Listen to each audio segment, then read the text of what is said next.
ఇక్కడి వరకు వచ్చి మీ అందరి ఇక్కడ ఉన్నటువంటి మనందరి కోసం మన కోసం నిలబడినటువంటి వీళ్ళందరి మన కోసం ఇక్కడికి రావాల్సిన అవసరం లేదు. ఎవరైతే ఉన్నారో వాళ్ళందరూ మన కోసం వచ్చారనేటటువంటి ఒక చిన్న కృతజ్ఞతా భావం అయితే గట్టిగా ఉంది. రెండోది, ఇక్కడ ఒక మంచి వాతావరణం ఉంది, మీరు గమనించండి. ఆయన సర్పంచ్, మాజీ సర్పంచ్ ఏదైతే ఉన్నారో గ్రామంలో ఉండేటటువంటి దానిలో ఆయన ఎక్కడ కూర్చున్నారు?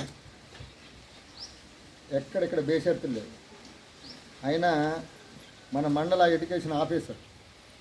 మన మండలం మొత్తానికి ఎక్కడో పోయినా కూడా ఆయనకి పెద్దపేట వేసి ఆయన కూర్చోబెడతారు. ఆయన నన్ను తీసుకొచ్చి ఇక్కడ కూర్చోబెడతారు.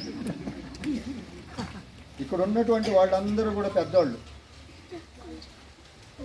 ఉన్న వాళ్ళందరూ కూడా ఎక్కడా కూడా నాకే గౌరవం కావాలి, నేను ముందుండాలి, నన్ను గౌరవించాలనేటటువంటి ఒక యాటిట్యూడ్ మనలో లేదు, గమనించాలి. ఇక్కడ ఎక్కడా కూడా అలాంటి పరిస్థితులు అయితే లేవు. ఇంత మంచి వాతావరణంలో మనం ఈరోజు ఇక్కడ కూర్చోవడం అనేటటువంటిది చాలా మంచి విషయం. అసలు ఇక్కడ మనకు కావాల్సినటువంటి విషయం ఏంటంటే, మనందరికన్నా ఇప్పుడు ఇక్కడ చెప్పినటువంటి ప్రతి ఒక్కళ్ళు ఒక్కొక్క విషయం చాలా విషయాలు చెప్పారు. కానీ మనం ఎన్ని విషయాలు తీసుకున్నాం అనేటటువంటి మాట నేను ఒకటే చెప్తాను. ఇవాళ హెడ్ మాస్టర్ గారు తన ఆవేదన తెలియజేశాడు, స్కూల్లో ఉన్నటువంటి పరిస్థితులను తెలియజేశాడు, పిల్లలు ఎలా ఉండాలో చెప్పారు, ఎలా ఉండకూడదో కూడా చెప్పారు. ఎన్ని విషయాలు చెప్పారంటే ఆయన మాటల్లోనే పాఠశాల పట్ల ఆయనకున్నటువంటి ఆర్ద్రతా భావం అనేటటువంటి స్పష్టంగా తెలుస్తుంది. అంత మంచి మాస్టర్. ఆ మాస్టర్ వచ్చిన దగ్గర నుంచి నిలబడే ఉన్నారు.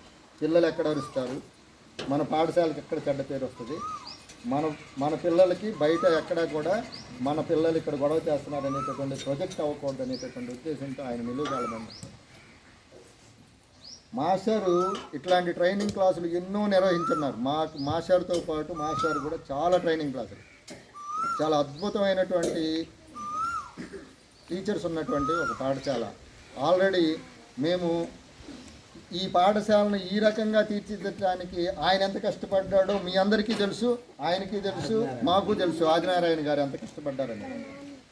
కరోనా టైంలో బళ్ళు వేసుకొని ఇక్కడికి వచ్చి ఈ చుట్టూ ఇవన్నీ నిర్మించడానికి, ఇవన్నీ ఈ విధంగా చేయడానికి చేసినటువంటి, నేను టోటల్గా మీ అందరికీ చెప్పేది ఏంటంటే, మేము తీసుకున్నటువంటి ఒకే ఒక కాన్సెప్ట్, పిల్లలకు విద్య.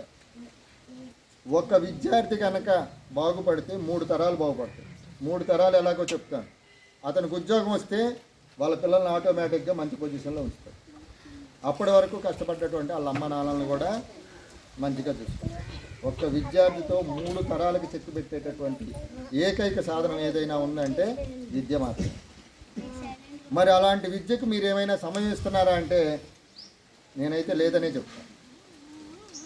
ఇంకా ఎక్కడా కూడా ఎడ్యుకేషన్స్కి మీరు ఇంపార్టెంట్ ఇవ్వట్లేదు. మీరు ఏం చేస్తున్నారు అనేటటువంటిది ముఖ్యం కాదు. మీరు ఎలా ఉన్నారు, మీ స్థితి ఎలా ఉంది, మీరు ఏ స్థాయిలో ఉన్నారు అనేటటువంటిది ఇంపార్టెంట్ కానే కాదు. ఇప్పుడు మీ పిల్లలకి మీరు ఎంత సమయం కేటాయిస్తున్నారు అనేటటువంటిది చాలా ముఖ్యమైనది. ఇక్కడ నేను గమనించినటువంటి విషయం ఏంటంటే, బైబుల్లో ఒక వాక్యం చెప్పగానే 2 వాక్యాలు చెప్తారు. ఫస్ట్ పదం చెప్పగానే 2 వాక్యాలు 3 వాక్యాలు చెప్తున్నారు. నేను అనేది ఇక్కడి నుంచి వెళ్ళేటప్పుడు ఒక వాక్యం తీసుకెళ్ళండి, ఒక్క పదం చాలు. నేను రోజు పిల్లవాడిని 7:30కు పంపిస్తాను. It's enough. అసలు ఏమొద్దు, ఒక్క పని. నేను ఇక్కడ ఉన్న వాళ్ళందరూ 100 పనులు చెప్పారు, వాళ్ళ ఆవేదన వ్యక్తం చేశారు, రకరకాలుగా వ్యక్తం చేశారు. మీరు ఏదో ఒక అడుగుతో స్టార్ట్ చేయాలి కదా. ఒక్క అడుగు, ఏదో ఒకటి. నేను రోజు బడికి టైంకి పంపిస్తాను కాదు, నేను పిల్లవాడిని రోజు శుభ్రంగా పంపిస్తాను. లేదు, నేను రోజు సాయంత్రం పూట పిల్లవాడిని 8:30కు పడుకోబెడతాను. లేదు, పొద్దున్నే నేను పిల్లవాడిని 6ంటికి లేపుతాను. ఒక్క విషయం, ఏదైనా ఒక విషయంతో స్టార్ట్ చేస్తే మీరు ఏదైనా క్రమశిక్షణ అనేటటువంటిది ఒక్క సెంటెన్స్తోనే స్టార్ట్ అవుతుంది.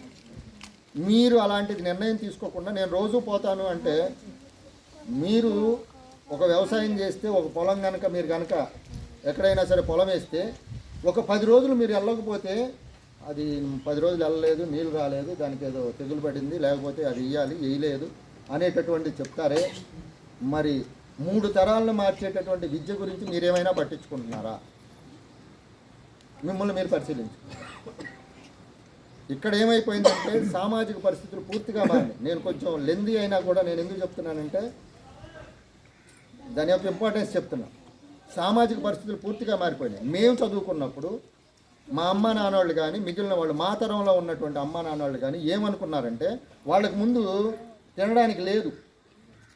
ఎప్పుడైతే తినడానికి లేదో వేరే వాళ్ళ దగ్గరికి వెళ్ళి ఎవరో ఒకళ్ళ దగ్గర కమతానికి ఉండి వాళ్ళు ఇచ్చేటటువంటి 4 బస్తాలు 5 బస్తాలు సంవత్సరానికి ఇచ్చేటటువంటి బస్తాలు తీసుకొని ఇచ్చేటప్పుడు ఇదిగో పిల్లవాడిని నేను చదివించుకుంటే మాది మారుతుంది అనేటటువంటి ఒక తరంలో. కానీ ఈరోజు అలా లేదు.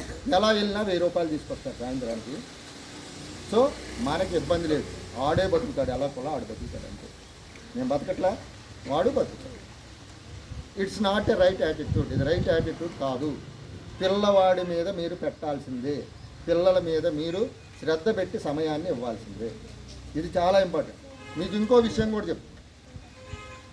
ఏదైతే బాగా డెవలప్డ్ సొసైటీలో డెవలప్ అయినటువంటి ఏరియాలు ఏవైతే ఉన్నాయో వాళ్ళ దగ్గర లక్షలున్నా సరే ఎకరాలున్నా సరే వాళ్ళు ఇచ్చేటటువంటి ఇంపార్టెన్స్ దేనికి ఇస్తారంటే ఎడ్యుకేషన్కి ఇస్తారు. మీరు చెక్ చేసుకో. మాస్టర్ ఇందాక చాలా విషయాలు చెప్పారు. మాస్టర్ అందులో చెప్పినట్లు ఇంకో విషయం, డబ్బులు ఇవ్వబాకండి అన్నారు. అది వినపడిందో లేదో కూడా తెలియదు. ఇవ్వకుండా ఉండలేరు కూడా మీరు. అసలు మీరు డబ్బులు ఇవ్వకుండా ఉండడం అనేటటువంటిది ఎంత మంచి పరిణామం అనేటటువంటిది. మాకైతే దీన్ని ఏదో పబ్లిసిటీ చేయాలని కానీ దీన్ని మేము ఇంత చెయ్యాలనేది కాదు. మేమేంటంటే ఇందులో ఉన్నటువంటి మొబిలైజేషన్ ఒక గొప్ప అవకాశం. ఈ రోజున నేను 1కి 10 సార్లు చెప్పేటటువంటి విషయం ఏంటంటే వాళ్ళిద్దరికీ చాలా గొప్ప అవకాశం వచ్చింది. ఈ తరంలో ఉన్నటువంటి ఒక 20-30 మంది పిల్లల భవిష్యత్తును మార్చేటటువంటి ఒక అద్భుతమైన అవకాశం వాళ్ళిద్దరికి వచ్చింది. దాన్ని వాళ్ళు మోటివేషన్గా తీసుకొని వాళ్ళు కనుక సరిగా చెప్తే 30 సంవత్సరాల తర్వాత 30 మంది పిల్లలు వాళ్ళ దగ్గరికి వచ్చి మీ దగ్గర చదువుకున్నాం మేడం మేము టీచర్లు మేము లేమంటే మాకు తెలుసు, స్కూల్లో ఉన్నటువంటి పరిస్థితులు తెలుసు, మేమేమేమి పూర్తి చేయాలో తెలుసు, ఏమేమి పంపించాలో తెలుసు. మా చుట్టూ మేము చెప్పగలిగినా కూడా మేము చెప్పలేని పరిస్థితులు మాకేమున్నాయి అనేటువంటి తెలుసు. మీకు కూడా మేము సజెస్ట్ చేసేది ఏంటంటే వాళ్ళు ఏ స్థాయిలో మా పిల్లవాడు కూర్చున్నప్పుడు పాఠం చెప్పేటప్పుడు వాడు అరుస్తున్నాడు అంటే మేము చెప్పుకునేటటువంటి ఒకే విషయం ఏంటంటే వాడికి అర్థమయ్యి అంటే వాడికి ఉన్నటువంటి స్థాయిలో మనం చెప్పట్లేదు. ఒకటే విషయం, నేను పాఠం చెప్తున్నానండి, వాడికి చదవడం రాయడం రాదు, వాడు ఎందుకు రాలి? విన్నాడు కదా. వాడు ఎప్పుడు వింటాడు? చదవడం రాయడం నేర్పితే వింటాడు, అక్షరాలు నేర్పితే వింటాడు, వాడికి వాక్యం చెప్తే వింటాడు.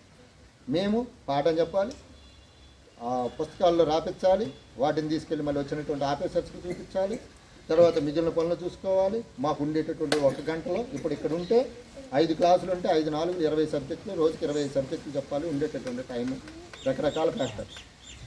నేను మీ అందరికీ శిరస్సు వంచి నమస్కరించి మీకు చెప్పేటటువంటి విషయం ఏంటంటే మా దగ్గర కూడా ఇక్కడ మా దగ్గర డబ్బులుండి కానీ ఇంకోటి కాదు. ఒకటే ట్యాగ్. 100 చెప్పొద్దు, ఒక్క పని చేద్దాం. 100 వినొద్దు, ఒక్క పని చేద్దాం. మీకు మీరు చెక్ చేసుకోండి. మనందరం కూడా మంచి వక్తలం, మాట్లాడేవాళ్ళం, కానీ ఒకటి కూడా వినం. మనం చెప్పడానికి అలవాటు పడిపోయాం. మనందరం కూడా ఎవరో ఒకరికి ఏదో ఒక విషయం చెప్పాలనేటటువంటి దానిలో అలవాటు పడుతుంది. ఒక్క విషయం, ఒక్క పని. మిమ్మల్ని కోరేది నేను ఒకటే, మీరు ఈ నెలకు ఒక పని అనుకోండి, పిల్లవాడికి ఒక పని అనుకోండి. నేను ఈ నెలలో పిల్లవాడిని నేను లేటుగా పంపించను, ఇదిగో ఈ నెలలో నేను పిల్లవాడికి తలదోవకుండా బట్టలేసి శుభ్రంగా పంపించను. సాయంత్రం రాగానే ఒక అరగంట ఆడుకోగానే చుట్టుపక్కల ఉన్నటువంటి 4 పిల్లలను కూర్చొని ఒక చాపేసి వాళ్ళందరినీ హోంవర్క్ ఏవైతే ఉందో వాళ్ళని కూర్చోబెట్టి రాపిస్తాను. ఇలా మీరు తీసుకునేటటువంటి ప్రతి చిన్న విషయం కూడా పిల్లవాడిని ట్రాన్స్ఫార్మ్ చేస్తుంది. వాడు మారిపోతాడు. మీరు కష్టపడుతున్నారు అనుకుంటున్నారేమో, లేకపోతే నేను అది చేస్తున్నాను ఇవి చేస్తున్నాను మీకు అన్నీ చేస్తున్నాను నేనేం మీరేమీ చేయట్లేదని పిల్లల్ని నిందిస్తున్నారేమో నాకు తెలియదు, కానీ ఖచ్చితంగా సాక్రిఫైస్ చేయాల్సిందే. పేరెంట్స్ ఎంతో కొంత సాక్రిఫైస్ చేసేసి వాళ్ళని కూర్చోబెడితేనే మన తరాలు మారుతాయి. మేడం గారు మీరిద్దరూ మనకి ఒక 30 మందిని అంటే ఇంకెందులో కూడా మనకి సాటిస్ఫాక్షన్ రాదు. మీరు ఏం చేసినా సాటిస్ఫాక్షన్ రాదు. మీరు చెప్పేటటువంటి ఆ 2 విషయాలు, మీరు మీ టైంని కరెక్ట్గా ఉంచుకొని పిల్లలు మీరు కూడా మీకు వచ్చినటువంటి సమయాన్ని చక్కగా వినియోగించుకొని మేడం గారు వాళ్ళకి గౌరవించి, ఇంకొక ప్రత్యేకమైనటువంటి ఏంటంటే ఇక్కడికి వచ్చినటువంటి మిగిలిన పేరెంట్స్ అందరికీ కూడా నా విన్నపం ఏంటంటే ఆ పిల్లల్ని తిట్టుతున్నారనో కొట్టారను వాళ్ళకేం పర్సనల్ గ్రిడ్జెస్ ఏమి ఉండవు ఉన్నటువంటి వాళ్ళకి. సో వాళ్ళకు కూడా మనం సపోర్ట్ చేసి వాళ్ళందరినీ కూడా మనం ప్రోత్సహించి వాళ్ళిద్దరిని మన ముందున్నటువంటి ఆయుధాలాగా ఉపయోగించుకొని చక్కగా టైంకి పంపించేటటువంటి తర్వాత మంచి వాతావరణాన్ని ఏర్పాటు చేసి, ఇదివరకు నేను టైం అయిపోతుంది ఆపుకోలేకపోతున్నాను. ఇదివరకు ఊర్లో ఉన్నటువంటి పిల్లవాడు ఎక్కడైనా దొరికితే అమ్మ పలానా వాడు పలానా పని చేస్తున్నాడంటే అసలు అతని మాట విని మిగిలిన వాళ్ళు కొట్టేవాళ్ళు, పేరెంట్ కొట్టేవాడు. ఈ పిల్లవాడు మీ పిల్లవాడు పలానా తోట పలానా పని చేశాడంటే కొట్టేవాడు. ఇవాళ అసలు చెప్పేవాళ్ళు లేరు. అసలు పిల్లవాడికి మిగిలిన వాళ్ళ దగ్గర నుంచి ఒక సమాజంలో ఒక పని చేస్తున్నప్పుడు ఇది చేయడం వలన చెడ్డ పేరు వస్తుంది అనేటటువంటిది కూడా లేదు. సామాజిక పరిస్థితులు కూడా పూర్తిగా మారిపోయింది.